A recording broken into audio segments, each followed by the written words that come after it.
ताईंनी उल्लेख केला की एकीकडे स्वर्गीय विलासरावजी देशमुख यांचा पुतळा आहे। विलासरावजींनी देखील या महाराष्ट्रामध्ये मुख्यमंत्री म्हणून, देशाचे मंत्री म्हणून एक मोठी लोकप्रियता मिळवली आणि मुंडे साहेब आणि विलासरावजी यांची मैत्री ही संपूर्ण महाराष्ट्राला माहिती आहे। त्यामुळे पुन्हा एकदा दोन्ही मित्र स्मारकाच्या स्वरूपातही आजूबाजूला आले, हे देखील मला असं वाटतं एक विलक्षण अशा प्रकारचा हा योगायोग या ठिकाणी आहे।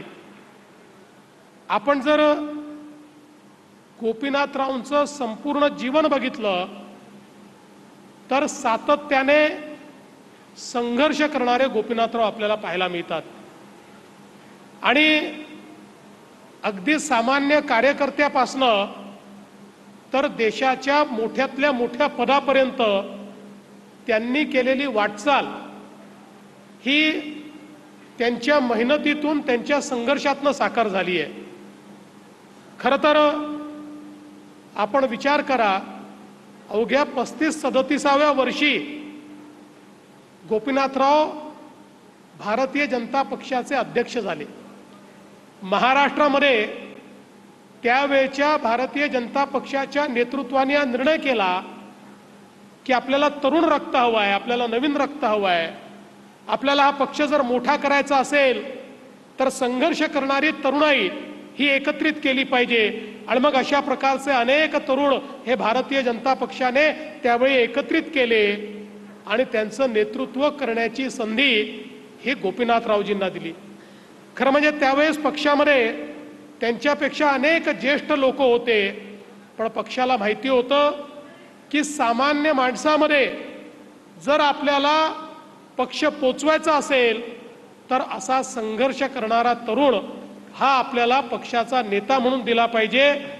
आणि गोपीनाथरावांनी त्या ठिकाणी जेव्हापासनं पक्षाची धुरा सांभाळली त्यानंतर कधी मागे वळून बघितलं नाही।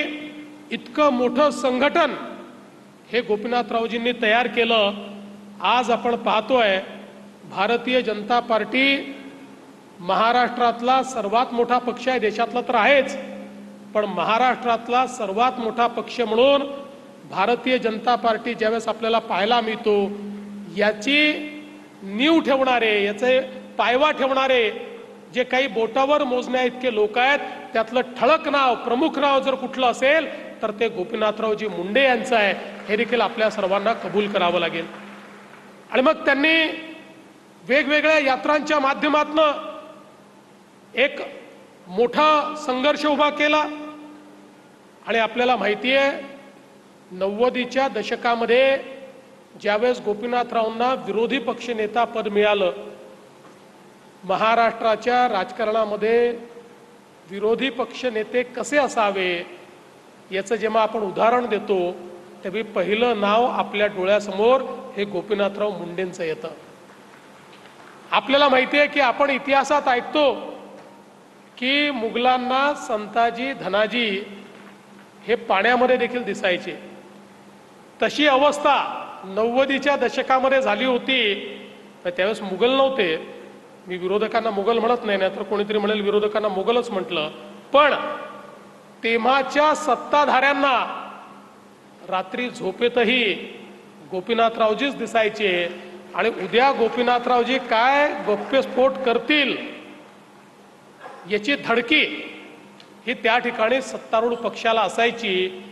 एक एक राजकारणाच्या, गुन्हेगारीकरणाच्या विरुद्ध एक एक विषय जो गोपीनाथरावजींनी मांडला आणि विषय मांडत असताना अलीकडच्या काळामध्ये लोक हवेत बार सोडतात, पुरावे काहीच नसतात, बोलून निघून जातात, दुसऱ्या दिवशी वेगळं बोलतात, अनेक वेळा मीडियाही त्यांना विचारत नाही।